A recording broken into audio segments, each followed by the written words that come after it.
السلام علیکم ورحمۃ اللہ تعالی وبرکاتہ۔ سویابین ایک سبزی کی حیثیت رکھنے والی چیز ہے جس کو بہت سارے علاقوں میں کثرت کے ساتھ اور بہت شوق کے ساتھ لوگ کھاتے ہیں، لیکن سویابین کے تعلق سے لوگوں میں ایک بات یہ مشہور ہے کہ اس کو سور کی چربی سے مکس کر کے بنایا جاتا، تیار کیا جاتا ہے۔ تو آج میں آپ کو یہ بتاؤں گا کہ واقعی میں سویابین کھانا ناجائز و حرام ہے، کیا اس میں سور کی چربی کی مکسنگ ہوتی ہے یا معاملہ کچھ اور ہے؟ میں انشاءاللہ اس تعلق سے گفتگو کروں گا۔ ناظرین محترم، اللہ تبارک و تعالیٰ نے قرآن پاک میں ارشاد فرمایا، کلوا من طیبات ما رزقناکم، جو کچھ ہم نے تم کو پاک اور حلال روزی دیا اس میں سے کھاؤ۔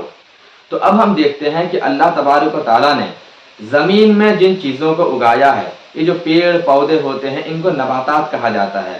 تو پیڑ پودے جتنی چیزیں کھانے کی ہوتی ہیں، جو غذا میں جن کا استعمال ہوتا ہے، ان سارے پیڑ پودوں کی سبزیوں کو، ان کے پھلوں کو کھانا بالکل جائز اور درست ہے۔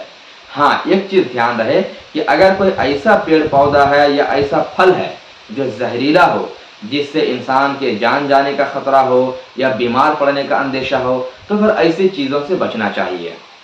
اب ہم اگر سویابین کو دیکھیں گے تو سویابین ہے کیا؟ یہ سویابین کوئی میٹیریل تو نہیں ہے، بلکہ سویابین بھی ایک قسم کی سبزی ہے۔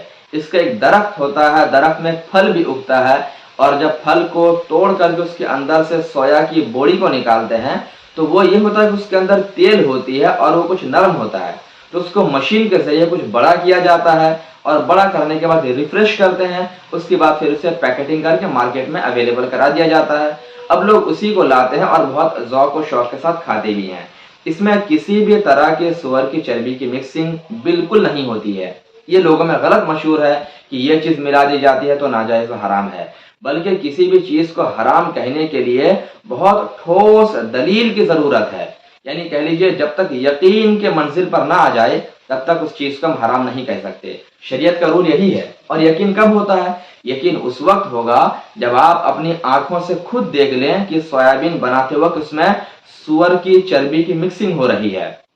اگر آپ اپنی آنکھوں سے دیکھ لیں، یا کوئی بہت ہی آتھینٹک آدمی، باشرع متقی پرہیزگار آدمی اگر آپ سے بتائے کہ ہم نے اپنی آنکھوں سے دیکھا ہے کہ سویابین کی بوڑی بناتے وقت اس میں سور کی چربی کی مکسنگ ہوئی ہے، اگر ایسی کنڈیشن ہے تو اس وقت وہ چیز آپ کے لیے ناجائز و حرام ہوگی۔